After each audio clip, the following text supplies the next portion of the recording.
സ്നേഹപൂർവ്വം ഷാമ സീരിയലിൻ്റെ ലേറ്റസ്റ്റ് എപ്പിസോഡിൻ്റെ റിവ്യൂയിലേക്ക് എല്ലാവർക്കും സ്വാഗതം. അങ്ങനെ ബാങ്കിൽ നിന്ന് വന്നവരുണ്ടല്ലോ, പരമേശ്വരനോട് ഇപ്പോഴത്തെ സിറ്റുവേഷൻ വളരെ മോശമാണെന്ന് പറയുവാണ്. വളരെ സീരിയസ് ആയിട്ടുള്ള ചില കാര്യങ്ങൾ തന്നെ സംസാരിക്കാനുണ്ട്. അന്നേരം പരമേശ്വരൻ എന്താണെന്ന് ചോദിക്കുക. ഈ സമയം ബാങ്കിലെ മാനേജറായിട്ടുള്ള അച്യുതം പറയണേ, അത് പിന്നെ മറ്റൊന്നുള്ള വർഷങ്ങളായിട്ട് നമ്മുടെ ബാങ്കും കടമംഗലം ഗ്രൂപ്പും തമ്മിൽ വലിയൊരു ബന്ധമുണ്ടല്ലോ. ബാങ്കിലെ മറ്റ് കസ്റ്റമേഴ്സിനെ പോലെയല്ല കടമംഗലം ഗ്രൂപ്പിനെയും സാറിനെയൊക്കെ ഞങ്ങൾ കാണുന്നത്. നമ്മൾ തമ്മിൽ അത്രയും നാളുകൾ കൊണ്ടുള്ള പരിചയവും ബന്ധമൊക്കെ ഉണ്ടല്ലോ. അതിൻ്റെ പുറത്താണല്ലോ വലിയ വലിയ തുകകളൊക്കെ സാറിന് വേണ്ടപ്പെട്ട സമയത്തൊക്കെ കൃത്യമായിട്ട് തന്നെ ഞങ്ങൾ അറേഞ്ച് ചെയ്ത് തരുന്നതും സാറിൻ്റെയും സാറിൻ്റെ കമ്പനിയുടെയൊക്കെ കൂടെ നിൽക്കുന്നതും. പക്ഷേ കഴിഞ്ഞ തവണ സാർ എടുത്ത ഒരു ഓഡിയോ ഉണ്ടല്ലോ, അതെനിക്ക് ഓർമ്മയുണ്ട്. അതിപ്പോഴും കൃത്യമായിട്ട് എല്ലാ മാസം അടക്കുന്നില്ലേ? ഇല്ല, അതിലിപ്പോൾ കുറേ മാസങ്ങളായിട്ട് മുടക്കം വന്നിട്ടുണ്ട്. അച്യുതൻ എന്താ പറയുന്നത്? അതെ സാർ, ഞങ്ങൾ സത്യമാണ് പറയുന്നത്. അത്രയും അടവുകളിൽ മുടക്കങ്ങൾ വന്നതുകൊണ്ട് തന്നെ ബാങ്ക് അതിനെതിരെയുള്ള നടപടികൾ എത്രയും പെട്ടെന്ന് തന്നെ സ്വീകരിക്കണമെന്ന് പറയുവാണ്. സാറിൻ്റെ ഈ വീടടക്കമുള്ളോ അതിന് ഈടായിട്ട് വെച്ചിരിക്കുന്നത്. അപ്പോൾ അധികം വൈകാതെ തന്നെ വീട്ടിലേക്ക് ജപ്തി നോട്ടീസ് അയക്കണം എന്നാണ് അവിടുന്ന് അയച്ചിട്ടുള്ള ഓർഡർ. ഞങ്ങൾക്ക് ഞങ്ങളുടെ ഉദ്യോഗസ്ഥർ പറയുമ്പോൾ ചെയ്യാതിരിക്കാൻ നിവൃത്തിയില്ലല്ലോ. തൽക്കാലം ഞങ്ങൾ സാറിന് കാര്യങ്ങളൊക്കെ പറഞ്ഞൊന്ന് മനസ്സിലാക്കാൻ ശ്രമിച്ചിട്ടുണ്ട്. ഒരു 10 ദിവസം സമയം ഞങ്ങൾ ചോദിച്ചിട്ടുണ്ട്. 10 ദിവസമേ മുമ്പിലുള്ളൂ. അതിനകം വീഴ്ച വരുത്തിയ അടവുകളൊക്കെ എത്രയും പെട്ടെന്ന് തന്നെ അടച്ചു തീർക്കേണ്ടതുണ്ട്. അല്ലെങ്കിൽ ജപ്തി നോട്ടീസ് വീടിന് മുമ്പിൽ പതിക്കേണ്ടി വരും. അത് സാറിനെ എത്രത്തോളം വേദനിപ്പിക്കുമെന്ന് ഞങ്ങൾക്കറിയാം.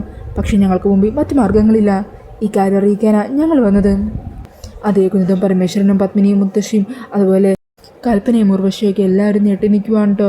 ഈ സമയം ബാങ്കിലെ മാനേജറും ആ സ്റ്റാഫും ഒക്കെ ഈ കാര്യമൊക്കെ അറിയിച്ചതിന് ശേഷം അവിടെ നിന്നും പോകുന്നുണ്ട്. അങ്ങനെ അതറിഞ്ഞ പരമേശ്വരനും വല്ലാത്ത സങ്കടത്തിലാണ്. ഈ സമയം ഉർവശി പറയണേ, എന്നാലും ഈ വീടൊക്കെ പോലും പണയം വെച്ചിട്ടാണോ ഏട്ടൻ അത്രയും തുകയൊക്കെ ബാങ്കിൽ നിന്നും എടുത്തത്? ഈ സമയം പരമേശ്വരൻ പറയുന്നുണ്ട്, ഇതിനു മുമ്പും പലതവണ വീടും മറ്റും പണയം വെച്ച് ബിസിനസ്സിൻ്റെ ആവശ്യത്തിനും മറ്റുമായിട്ട് എടുത്തിട്ടുണ്ട്. ബിസിനസ് എന്ന് പറയുമ്പോൾ നമ്മുടെ കയ്യിൽ അതിനായിട്ടുള്ള മുഴുവൻ പണം ഉണ്ടാവില്ലല്ലോ. ഇതുപോലെ പല രീതിയിലൂടെയാണ് അതൊക്കെ സംഘടിപ്പിക്കുന്നത്. അതൊന്നും ഇതുവരെ ഒരു മുടക്കവും കൂടാതെ അടച്ചു തീർത്ത് നമ്മുടെ കുടുംബത്തെ സുരക്ഷിതമാക്കിയിട്ടുമുണ്ട്. പക്ഷേ ഇപ്പോഴത്തെ ഈ അവസ്ഥ ആകെ താളം തെറ്റുകൾ ഓഫീസിലാണെങ്കിലും ഇവിടെയാണെങ്കിലും സംഭവിച്ചിരിക്കുന്നത് എന്നൊക്കെ പറഞ്ഞ ടെൻഷനിൽ നിൽക്കുവാണ്. ഈ സമയം കൽപ്പന പറയുന്നുണ്ട്, എന്നാലും അച്ഛാ, എങ്ങനെയാണ് ഇത്രയും വലിയ വീഴ്ച വന്നത്? ഇത്രയും നഷ്ടത്തിലേക്ക് കമ്പനി എത്തിയത് എങ്ങനെയാണ്? വരണിൻ്റെ എന്തെങ്കിലും അശ്രദ്ധയോ മറ്റോ ആണോ? അതേക്കുന്നത് മുത്തശ്ശി വരണേ. തുടങ്ങി. നിനക്കല്ലെങ്കിലും ഏതു നേരവും എല്ലാ കുറ്റവും വരണിൻ്റെ തലയിൽ കെട്ടിവെക്കാനാണല്ലോ താല്പര്യം. രണ്ടും ഒന്ന് പോകുന്നുണ്ടോ? നിങ്ങൾക്കുണ്ട് ഈ കാര്യത്തിൽ ഇവിടെ ഒരു സഹായം ഉണ്ടാകില്ലെന്ന് ഞങ്ങൾക്കറിയാം. പിന്നെ എന്തിനാണ് നിങ്ങൾ ആവശ്യമില്ലാത്ത കാര്യങ്ങളൊക്കെ ചോദിച്ച് നിൽക്കുന്നത്? ഇതിനെങ്ങനെ പരിഹാരം ഉണ്ടാക്കണമെന്നേ ഞങ്ങൾ തീരുമാനിച്ചോളാം. അന്നേരം ഉർവശി വരണേ, അല്ലെങ്കിലും കൽപ്പനെ, നമ്മൾ എന്തെങ്കിലും പറയുന്നതാ കുറ്റം. ഇവിടെ സംഭവിക്കുന്നതൊന്നും ഒരു കുഴപ്പമില്ല. നീവാ, നമ്മളിനി ഓരോന്ന് പറഞ്ഞ് ആരുടെ മനസ്സിളക്കിയെന്നുള്ള പരാതി വേണ്ട. അങ്ങനെ പറഞ്ഞ് കൽപ്പനയും ഉർവശിയും കൂടി മുകളിലേക്ക് പോകുവാണ്. ഈ സമയം മുത്തശ്ശി വരണേ, രണ്ടിനും ഇപ്പോൾ മനസ്സിൽ നിറയെ സന്തോഷമായിട്ടുണ്ടാവും. അതിൻ്റെ പ്രകടനമാണല്ലോ ഇപ്പം നടന്നത്. പരമേശ്വര, ഇനി നമ്മൾ എന്ത് ചെയ്യും? നമ്മുടെ കുടുംബം തകർച്ചയുടെ വക്കിലേക്കാണല്ലോ പൊയ്ക്കൊണ്ടിരിക്കുന്നത്. ഇതിൽ നിന്ന് നമ്മൾ എങ്ങനെയൊന്ന് കരകയറും?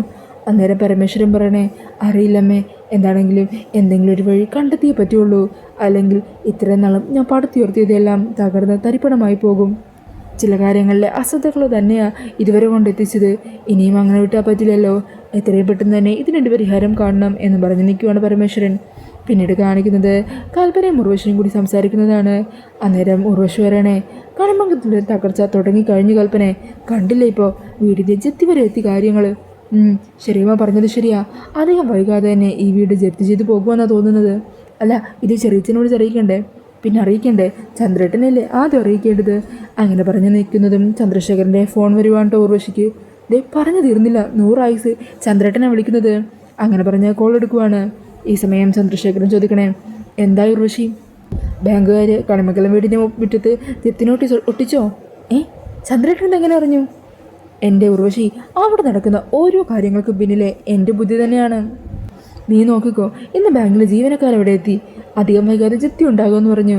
ഇനി ദിവസങ്ങൾക്കുള്ളിൽ തന്നെ കടമംഗലം കുടുംബം ജപ്തി നടപടികൾ ഭാഗമായിട്ട് കടമംഗലം കുടുംബം സീൽ ചെയ്ത് പൂട്ടി ബാങ്കുകാർ കൊണ്ടുപോകും. അന്നേരം ഏട്ടനും ഏട്ടൻ്റെ കുടുംബവും കൂടി തെരുവിലിറങ്ങും. എന്നെ നിന്നും നമ്മുടെ മകനെയൊക്കെ അവിടെ ഇട്ട് ദ്രോഹിച്ചതല്ലേ? നിങ്ങളെ അടിമകളെ പോലെ മാറ്റിയെടുത്തതല്ലേ എൻ്റെ ഏട്ടനും കുടുംബവും?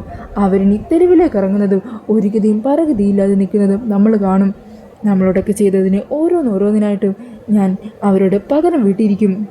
കടമംഗലം ഞാൻ ആഗ്രഹിക്കുന്നത് പോലെ എൻ്റെ കൈപ്പടിയിലായതിനു ശേഷം മാത്രമായിരിക്കും ഞാൻ അവരുടെ മുമ്പിലേക്ക് വരുന്നത്. അന്നേരം ഉർവശി പറയണേ, അത് വേണോ ഏട്ടാ, ആ ഒരു ദിവസത്തിനായിട്ടാണ് ഞാൻ സ്വപ്നം കാണുന്നത്. ഇത്ര നാളും ഇവിടെയുള്ളവരെല്ലാവരും കൂടി ചേർന്ന് എന്നെ ചവിട്ടി ഇറക്കുമായിരുന്നു. അവരുടെ എല്ലാവരുടെയും മുമ്പിൽ കടമകളത്തിൻ്റെ ഉടമയായിട്ട് എനിക്ക് നിൽക്കണം. എന്നോടും അവർ കാണിച്ചു കൂട്ടിയതിനൊക്കെ എനിക്ക് പകരം ചോദിക്കണം. അങ്ങനെയൊക്കെ പറഞ്ഞ് നിൽക്കുവാണ്. അന്നേരം ചന്ദ്രശേഖരൻ പറയുന്നുണ്ട്, അതെല്ലാം അധികം വൈകാതെ തന്നെ നടക്കും. നീ സ്വപ്നം കണ്ടോ? അവരോടൊക്കെ എങ്ങനെ പ്രതികാരം വീട്ടണമെന്ന് നീ ആലോചിച്ച് വെച്ചോ. അങ്ങനെ ചന്ദ്രശേഖരൻ ഫോൺ കിട്ടുകയാണ്. ഈ സമയം കൽപ്പനയോട് ഉർവശി പറയണേ, ദേ കൽപ്പനെ, നീ കേട്ടോ ചന്ദ്രേട്ടൻ പറഞ്ഞത് എന്താന്ന്? ഇതിനെല്ലാത്തിനും പിന്നിലെ ചന്ദ്രേട്ടൻ്റെ കളികളാണെന്ന്. അധികം വൈകാതെ കണിമംഗലം എല്ലാം നഷ്ടപ്പെട്ട് തകർന്ന് തരിപ്പണമായിട്ട് തെരുവിലേക്ക് ഇറങ്ങേണ്ടി വരുമെന്ന ചന്ദ്രേട്ടൻ പറയുന്നത്. നമുക്ക് ആ കാഴ്ച കാണണം. ഇത്രയും നാളും നമ്മൾ ദ്രോഹിച്ചവരെല്ലാവരും എല്ലാവരോടും പകരം ചോദിക്കണം നമുക്ക്. എന്നിട്ട് ഈ കണിമംഗലം മുഴുവൻ ഭരിക്കണം എനിക്ക്. അന്നേരം അതൊക്കെ കേൾക്കുന്നതും കൽപ്പനയുടെ സന്തോഷമൊക്കെ പെട്ടെന്ന് മായുവാണ്. ഈ സമയം കൽപ്പന ഇങ്ങനെ വിഷമിച്ച് നിൽക്കുന്നത് കൊണ്ട് ഉർവശി ചോദിക്കണേ, നീ എന്താ കൽപ്പന ഇങ്ങനെ നിൽക്കുന്നത്? അത് പിന്നെ കണിമംഗലത്തിൻ്റെ എല്ലാം നഷ്ടപ്പെട്ട് കഴിഞ്ഞാൽ പിന്നെ ഞാൻ എന്ത് ചെയ്യും? ഞാനെങ്ങനെ ഇവിടെ നിൽക്കും? എടി, നീ എപ്പോഴും എൻ്റെ കൂടെയല്ലേ നിൽക്കുന്നത്. അങ്ങനൊരു അവസരത്തിൽ നിന്നെ ഞങ്ങൾ കൈവിട്ട് കളയുമെന്ന് നിനക്ക് തോന്നുന്നുണ്ടോ? ചന്ദ്രേട്ടനെ ഒരിക്കലും അങ്ങനെയൊന്നും ചെയ്യില്ല. നീയും ഞങ്ങൾക്കൊപ്പം ഉണ്ടാകും. നീ എന്ന് ഞങ്ങളെ സഹായിച്ചിട്ടല്ലേ ഉള്ളൂ. ഈ സമയം അത് കേൾക്കുന്നതും കൽപ്പനക്ക് ആശ്വാസവും പോവാം. അങ്ങനെ ഒരു ഉറപ്പ് ചെറിയ തരുവാണെങ്കിൽ എനിക്കത് മതി. എനിക്ക് പിന്നെ എന്താ പ്രശ്നം? പിന്നീട് കാണിക്കുന്നത് വരുൺ ശ്യാമയുടെ വീട്ടിലെത്തുന്നതാണ്. ഈ സമയം വരുണിനെ കാണുന്നതും രാധിക വരുണിൻ്റെ അരികിലേക്ക് പോകുക. വരുൺ, വേഗം വന്നേ, ദേ ഇവിടെ ഒരു അലമാരിയിലെ നിറയെ അമ്മ എനിക്ക് വേണ്ടി കുഞ്ഞുനാളിൽ മുതൽ മേടിച്ചു വെച്ച കുറേ പാവകളും ആഭരണങ്ങളും ഒക്കെ ഉണ്ട്. വരുൺ വാ, അത് ഞാനിപ്പോൾ കാണിച്ചു തരാം. രാധിക, നമുക്ക് അതൊന്നും കാണാൻ സമയമില്ല. താൻ വേഗം വാ, നമുക്കുടനെ വീട്ടിൽ പോകണം. എന്തു പറ്റി വരുൺ? എന്തൊരു ടെൻഷൻ പോലെ? അതൊക്കെ ഞാൻ പറയാം, താൻ എത്രയും പെട്ടെന്ന് വീട്ടിലേക്ക് വാ. ഈ സമയം ശ്യാമയാമൃത അങ്ങോട്ടേക്ക് വരുന്നുണ്ട്. ആരാ അത്? വരുണോ? എന്താ വരുൺ പെട്ടെന്ന്? എന്തു പറ്റി? അത് പിന്നെ മാഡം, എനിക്ക് രാധികയും കൂടി ഉടനെ വീട്ടിലേക്ക് പോകണം. എന്തു പറ്റി വരുൺ? എന്തെങ്കിലും പ്രശ്നമുണ്ടോ? ഏയ്, പ്രശ്നമൊന്നുമില്ല മാഡം. അവിടെ കുറച്ച് പേരൊക്കെ വന്നിട്ടുണ്ട്. അവിടെ രാധികയും കൂടി ഉണ്ടാവണം. അങ്ങനെ പറഞ്ഞ വരുൺ കാറിലേക്ക് കയറുക. ഈ സമയം രാധികയോട് ശ്യാമ കാര്യം തിരക്കണേ. അറിയില്ലമ്മേ, എനിക്കും എന്താണെന്നറിയില്ല, ഞാനെന്നാ ചെല്ലട്ടെ. അങ്ങനെ പറഞ്ഞിട്ട് അവരോട് യാത്ര പറഞ്ഞ് വരുണിൻ്റെ കൂടെ രാധികയും കയറിപ്പോകുവാണ്. ഈ സമയം ശ്യാമ വല്ലാതെ ടെൻഷനാകുക. ഏട്ടത്തി, എന്തായിരിക്കും വരുണിന് പറ്റിയത്?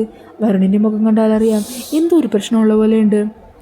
അന്നേരം അമൃത പറയുന്നുണ്ട്, എന്താണെങ്കിലും അക്കാര്യത്തെക്കുറിച്ച് ആലോചിച്ച് ശ്യാമ ഇങ്ങനെ ടെൻഷനാവണ്ട. രാധിക പോയിട്ടുണ്ടല്ലോ, അവിടെ എത്തട്ടെ.